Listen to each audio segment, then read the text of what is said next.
Mangwana ni mwalelepo vukenjani kleklas vanave Africa. Welcome to Africa Good Morning, the news and current affairs show bringing you everything you need to know happening on the African continent and beyond. You are joined by Ashwin Berry and Glenora Shipura. How are you, Glenora? I'm doing quite well. How are you? I'm doing all right. I'm doing all right. You're looking very nice in maroon, red. What is that? I'm trying to match your top. I like that blouse. Thank you. Thank you. Now, you know, Glenora and I like to seize the moment, seize the day, and NTV has been managing to do that for almost a year. In about a week, 2 weeks, NTV will be turning one, and you have the opportunity to seize and celebrate with us. All you have to do is scan the QR code in the Algemene Zeitung, Republican and Namibian Sun, and you stand a chance to win a DSTV Explorer, DSTV Dish Kit, a GoTV decoder, or a 3,000 Namibian dollar for Shini shopping voucher, and an opportunity, of course, to celebrate with us. So by all means, do enter, because entries close on the 6th of February.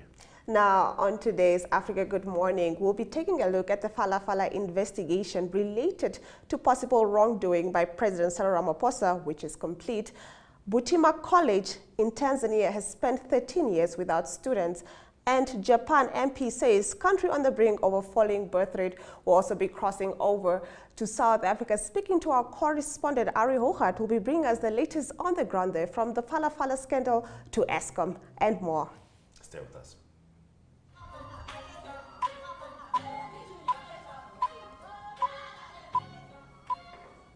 Heading into the top stories, we start with Japan. Now, Japan's prime minister is saying that the country is on the brink of a falling birth rate. Japan's prime minister says his country is on the brink of not being able to function as a society because of its falling birth rate. Fumio Kishida said it was a case of now or never. Japan's population of 125 million is estimated to have had fewer than 800,000 births last year. Now, in the 1970s, that figure was more than 2 million. Birth rates are slowing in many countries, including Japan's neighbors. But the issue is particularly acute in Japan, as life expectancy has risen in recent decades, meaning there are a growing number of older people and a declining number of workers to support them. Japan is standing on the verge of whether we can continue to function as a society, Mr. Kishida told lawmakers. He said that he eventually wants the government to double its spending on child-related programs. Now, Japanese governments have tried to promote similar strategies before without success. In 2020, researchers projected Japan's population to fall from a peak of 128 million in 2017 to less than 53 million by the end of the century. The population is currently just under 125 million, according to official data. In our next story, Butiama College has spent 13 years without students. Mwalimu Nyerere University of Agriculture and Technology in Butiama District, Mara Region, has been without students for 13 years. The college, which has lecturers and the head of the college, but no students was ever enrolled at the college during the entire period. This has been revealed after the Parliament Social and Community Development Committee visited and inspected the development of the college, which was established in 2010. Now, the members of the committee seemed surprised, and others were angered by the state of the higher learning institution. Husna Siek Boko, a member of the Parliamentary Standing Committee on Services, for her part, Special Seats lawmaker Salome Makamba said that the situation created a big loss, revealing that a professor was sent to the college to become the vice chancellor of the college and retired after 8 years without a single lecture delivered. Therefore, the college administration should think about it. People are given a budget for expenses and salaries every month, and yet the college has never provided services, she said, noting she was so disappointed with the situation. Now, a tropical depression, Cheneso, entered the Mozambique Channel on Monday afternoon, the National Institute of Meteorology announced in a weather alert. Now, at 1200 local time on Monday, its epicenter was located at the coordinate 20.5 degrees south latitude and 45.7 degrees east longitude, with a maximum wind of 65 kilometers per hour, and was heading towards the Mozambican coast at 11 kilometers per hour, with the potential to evolve into a severe tropical storm.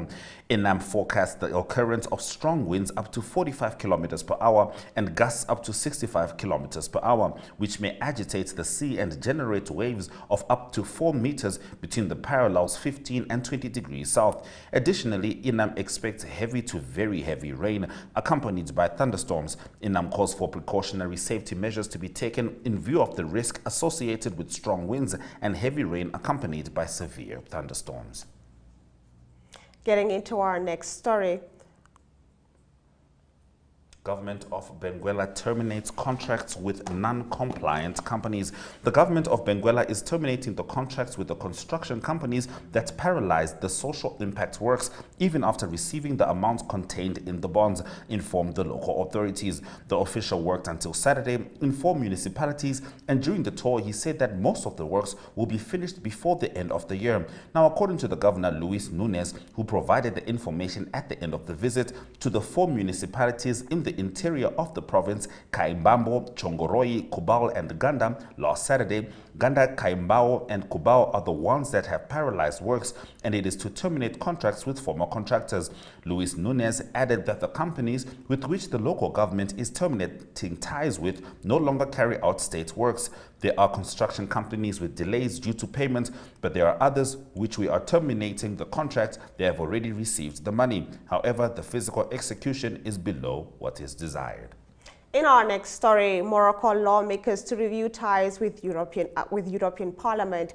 Moroccan lawmakers on Monday voted unanimously to review ties with the European Parliament, accusing it of meddling after a resolution that urged the kingdom to respect press freedom. Members of both houses of Morocco's parliament met in the capital of Rabat for a joint session in response to the non-binding European text adopted on Thursday. In a statement after their session, the Moroccan legislator called the European resolution an unacceptable attack against the sovereignty, dignity, and independence of judicial institutions in the kingdom. They said it had seriously harmed the fundamental trust between them. As a result, Morocco's parliament decided to reconsider its relations with the European Parliament and submit them for an overall evaluation, said Rashid Talbi Alami, Speaker of the House of Representatives. He gave no further details. Under a 1996 agreement, Morocco and the European Union have been linked in tight economic and commercial relations, particularly in agriculture and fishing. And in the last of our top stories, Raila refuses to recognize Ruto's presidency in Kenya. Kenya's opposition leader Raila Odinga has said his political coalition does not recognize William Ruto as the president of Kenya and declared the new Kenyan government as illegitimate. Mr. Ruto beat him in last August's poll, but Mr. Odinga, who appeared at Nairobi's Kamukunji Stadium along with his running mate Martha Karua and other allies, repeated claims that the results are manipulated, claims that had already been rejected in court.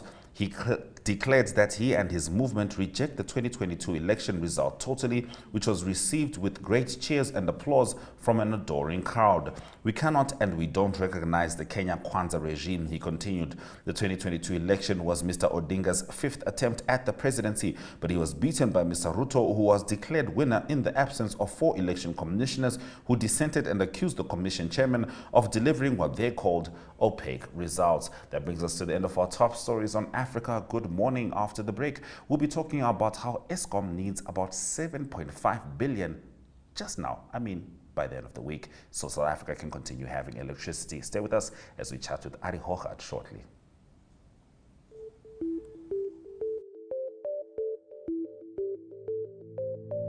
NMH at 1 brings you news from all across Namibia. If you would like to feature your brand or campaign on this platform, contact NMH1 at synergy.com.na. NMH at 1, your lunchtime news companion.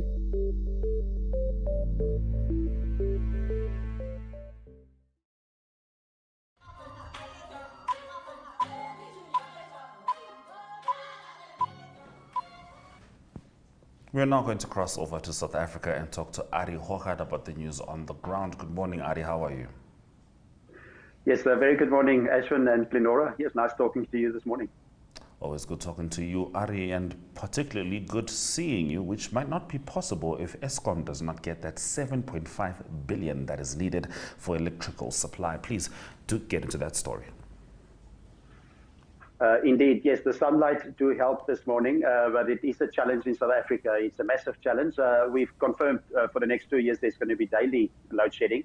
That is Mr. De Ruyter. He's still the CEO for a few months. The reality is that, as you mentioned just before I went on air, is that 7.5 billion is needed before the end of the week. The problem for Eskom is that the Treasury, which is basically the money coffers of South Africa, said they're not going to give the money. So we don't know where they're going to get the money. That's definitely needed at the moment for Eskom to fire the gas turbines where diesel is needed. Just to put it into context briefly, South Africa will have spent 25 billion South African rand by April just on diesel. So that's massive. That's compared to 11 million in the previous record, 2010. That was the year it was 11 million. So that is a big challenge. Also on the ground at the moment, there's challenges at Kusile Power Station. That is a coal-powered station. It went down September 2022, but there's a chimney that needs repairs. And it might take 6 months to 2 years to do that, and 2,100 megawatts that it normally generates. So it's a big component. But it's all hands on deck.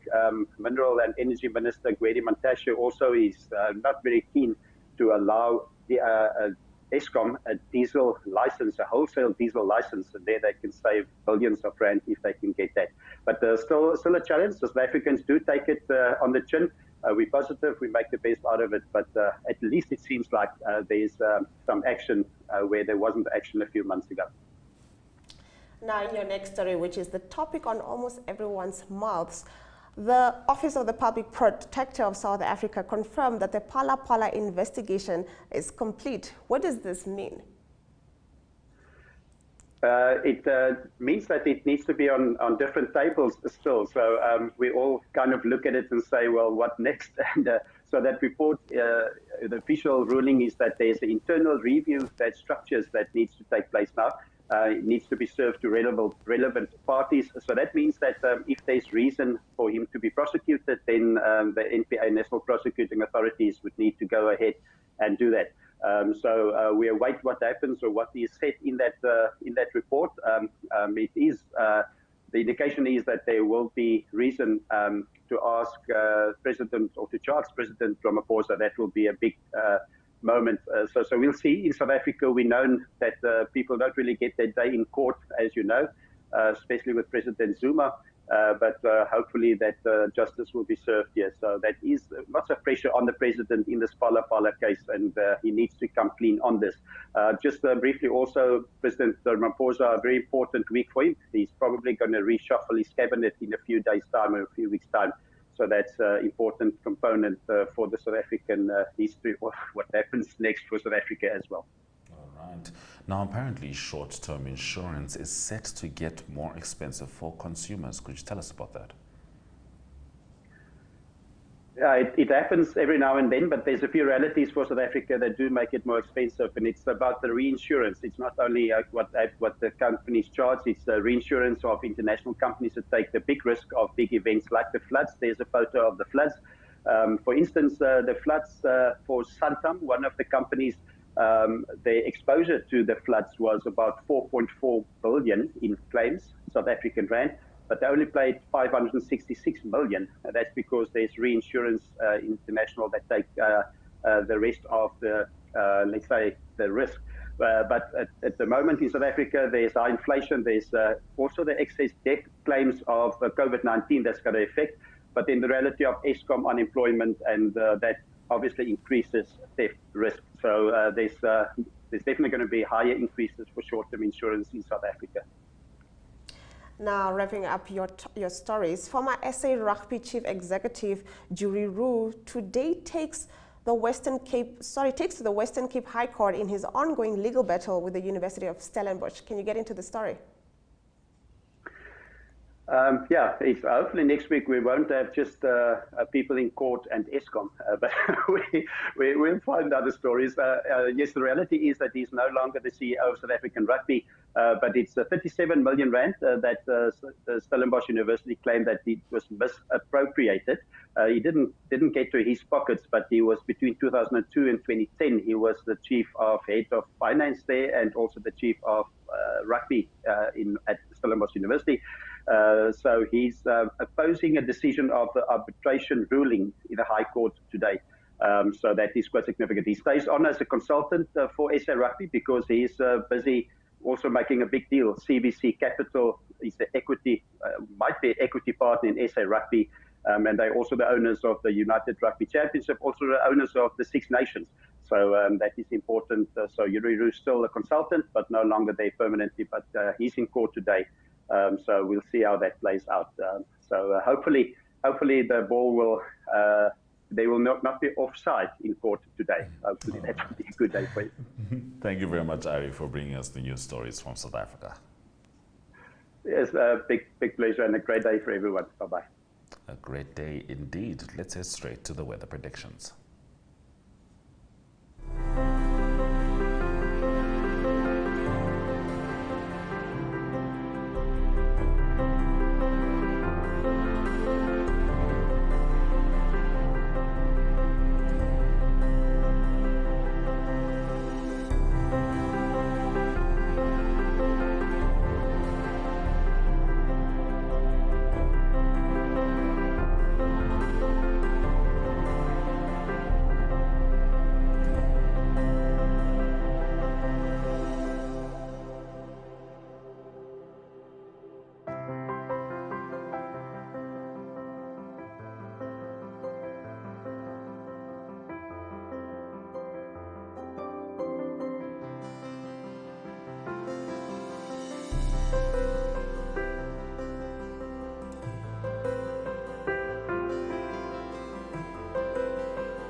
Heading into economic news, Nigeria opens game-changer billion-dollar deep seaport.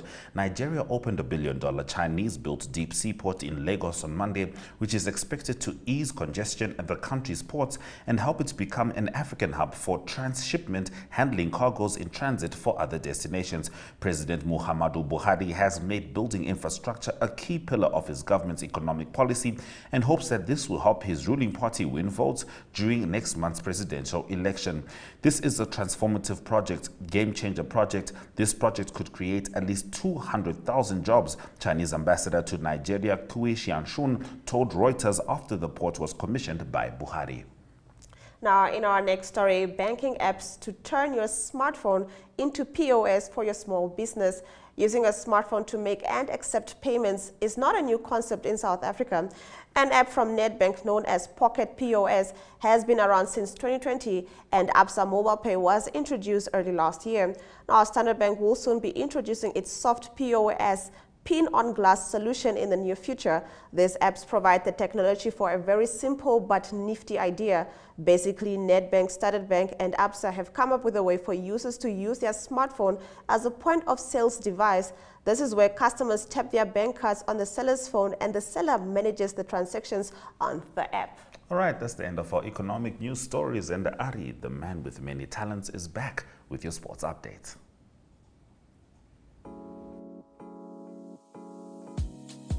My.NA Property Show provides viewers with the best in-class content, engaging interviews, as well as a showcase of the latest property-related products and services. If you would like to feature your brand or your campaign on this platform, contact My.NA at synergy.com.na. My.NA Properties, more than just a roof over your head.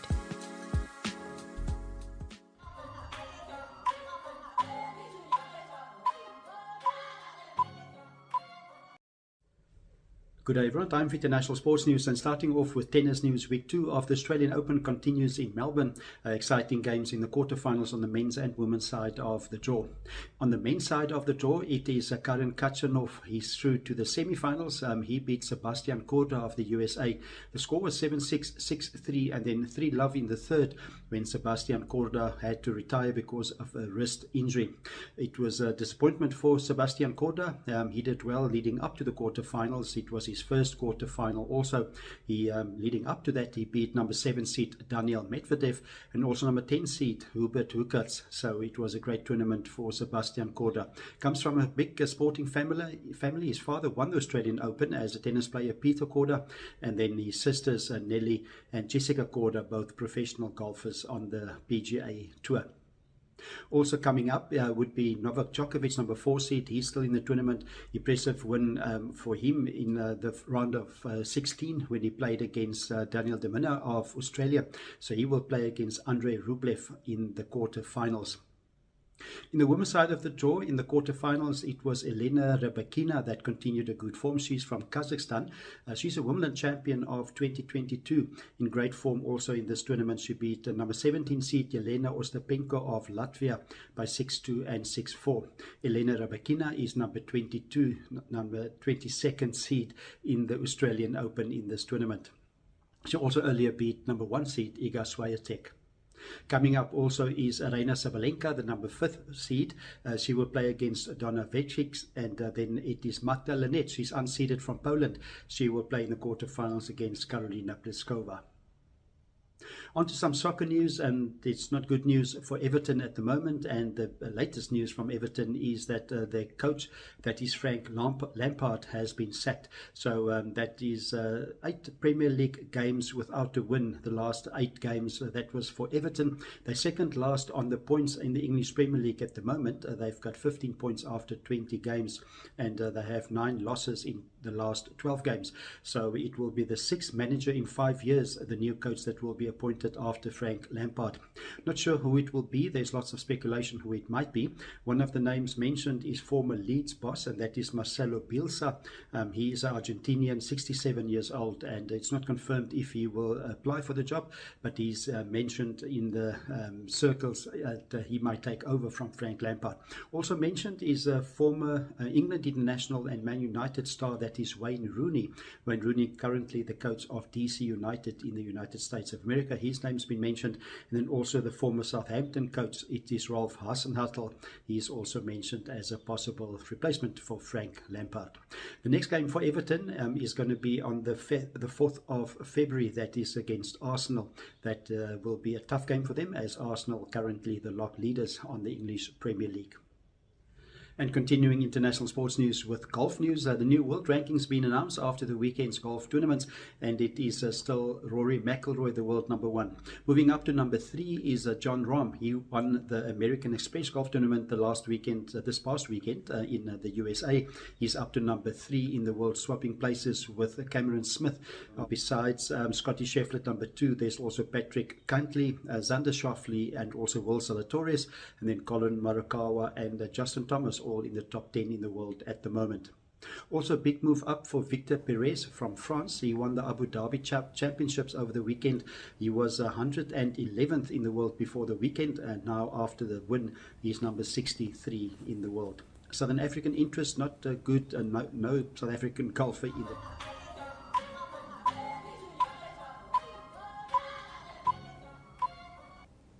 All right, here are the top 2 highlights from this morning's broadcast. Japan Prime Minister says country on the brink of a falling birth rate. Butiama College has spent 13 years without students. Those have been our stories. And with that, we've come to the end of our show. From me, Glenn Norashipura and Ashwin Berry. Until next time.